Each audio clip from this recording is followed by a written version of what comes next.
जंगल में तो तेज बारिश हो रही थी और गौरी कवि अपने पति कालू कवि से ऐसे कहती है। कालू मेरे सुंदर पति, इस बार तो तुमने घोंसला सच में ही बहुत ज्यादा मजबूत बनाया है। मुझे तो लगता है इस बार हमारा घोंसला ही टिकेगा। हाँ हाँ गौरी, ये तो तुमने बिल्कुल ठीक कहा। मैंने बहुत ही मेहनत के साथ दिन रात एक कर कर अपना घोंसला बनाया है। इस बार सब मदद के लिए हमारे पास ही आएंगे। मानो चिड़िया भी अपने घोंसले में बैठकर बारिश का मौसम देख रही थी। बारिश तो बहुत ही ज्यादा तेज हो रही है। अच्छा ही हुआ जो मैंने समय रहते ही अपना पक्का और मजबूत घोंसला तैयार कर लिया था।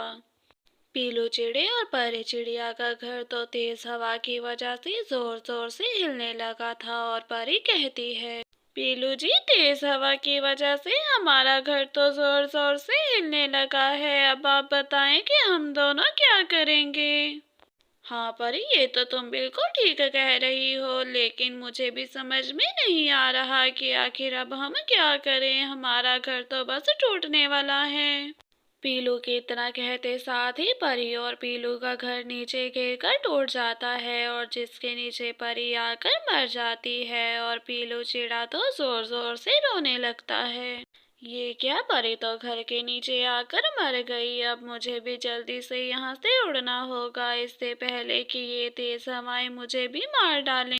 इतना कहते साथ ही पीलू चिड़ा तो वहां से जल्दी से उड़ जाता है। ये क्या पीलू भैया, दरवाजे पर आप हो। आपने तो अपना इतना मजबूत घोंसला बनाया था, फिर आखिर आप इतनी तेज बारिश में यहाँ क्या कर रहे हो। अरे मानो, घोंसला तो हमने अपनी तरफ से मजबूत ही बनाया था, लेकिन हमारा घर भी टूट गया और परी भी उसके नीचे आकर मर गई।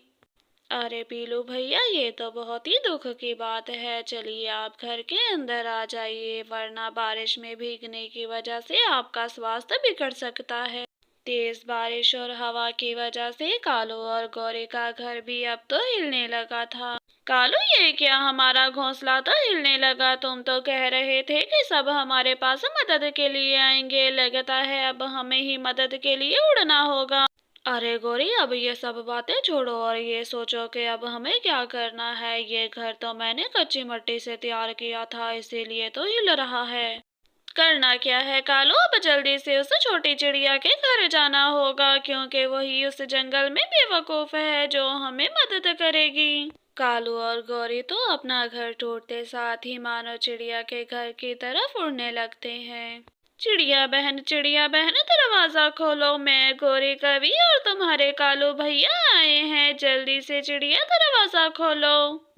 पीलू भैया, ये आवाज तो गौरी कवि की लग रही है। लगता है कालू और गौरी कवि का घर भी टूट गया है। मुझे उनकी मदद करनी होगी। हाँ मानो, मैंने तो गौरी कवि से पहले ही कह दिया था कि इस जंगल में सिर्फ मानो चिड़िया ही है जो कि हम दोनों की इस समय में मदद कर सकती है। हाँ कालू भैया, ये तो आपने बिल्कुल ठीक कहा। बारिश के समय में हम ही एक दूसरे का सहारा हैं। अगर एक दूसरे की मदद नहीं करेंगे तो कौन करेगा। मानो की ये बात सुनकर गौरी कवि तो बहुत ही ज्यादा खुश हो जाती है और कहती है, प्यारी मानो बहन, मुझे तो बहुत ही ज्यादा भूख लग रही है। अगर तुम्हारे घोंसले में कुछ दाना पड़ा हुआ है तो जल्दी से मुझे ला कर दे दो। हाँ मानो बहन, गौरी बिल्कुल ठीक कह रही है। भूख तो मुझे भी बहुत ज्यादा लग रही है। थोड़ा सा दाना मिल जाए तो तुम्हारा बहुत एहसान होगा। मानो चिड़िया तो कालू और गौरी के लिए दाना लेने के लिए रसोई की तरफ उड़ती है और जल्दी से उन दोनों के लिए दाना भी लेकर आ जाती है और पीलू से कहती है, पीलू भैया, रात बहुत ज्यादा हो गई है और मुझे लगता है कि ये बारिश आज नहीं रुकेगी। आप भी जल्दी से ये दाना खा लो। मानो तुम्हारा बहुत बहुत धन्यवाद, लेकिन अभी मुझे भूख नहीं लगी। जब मुझे भूख लगेगी मैं खुद ही रसोई से जाकर दाना लेकर खा लूंगा। जंगल में रात भी हो गई थी और सारे पक्षी मानो चिड़िया के घर में अपने अपने घोंसले में सो गए थे। लेकिन कालू कौवा तो सब पक्षियों के सोने का इंतजार ही कर रहा था और जैसे ही वो देखता है कि सब के सब पक्षी सो गए हैं, वो जल्दी से उठकर गौरी कवि के घोंसले में जाता है और गौरी कवि उससे कहती है, ये क्या कालो, तुम अपनी हरकतों से बाज नहीं आने वाले। अगर तुम्हारी बहन ने ये सब कुछ देख लिया तो इसी समय हमें बाहर निकाल देगी। मानो चिड़िया की आंख भी खुल जाती है और वो देखती है कालू और गौरी तो एक दूसरे के करीब आ रहे थे। जल्द ही जंगल में सुबह भी हो जाती है, लेकिन बारिश तो अभी तक नहीं रुकी थी और मानो चिड़िया कालू और गौरी से बात करने ही वाली थी कि मानो चिड़िया का घर तेज हवा और बारिश की वजह से जोर जोर से हिलने लगता है। पीलू चिड़ा तो वहां से जल्दी से उड़ जाता है और पीलू चिड़े के जाने के बाद गौरी कवि कहती है, कालू ये क्या, तुम तो कहते थे कि इस चिड़िया का घर बहुत ही ज्यादा मजबूत होगा, लेकिन इसका घर भी तेज बारिश की वजह से हिलने लगा। अरे गौरी, तेज बारिश की वजह से नहीं बल्कि ज्यादा वजन होने की वजह से मुझे लगता है कि चिड़िया का घोंसला हमारे वजन की वजह से ही टूटने वाला है। जल्द ही मानो चिड़िया का घर भी टूट जाता है और कालू और गौरी तो बहुत ही ज्यादा मतलबी थे। देखो कालू, देखो इस कमजोर चिड़िया का घर तो टूट गया। चलो अब जल्दी से हम दोनों किसी और पक्षी से जाकर मदद की गुहार लगाते हैं। हाँ गौरी मेरी सुंदर पत्नी, ये तो तुमने बिल्कुल ठीक कहा। अब यहाँ रुक कर हम करेंगे भी क्या, इस चिड़िया का घोंसला तो टूट गया, चलो अब उड़े यहाँ से।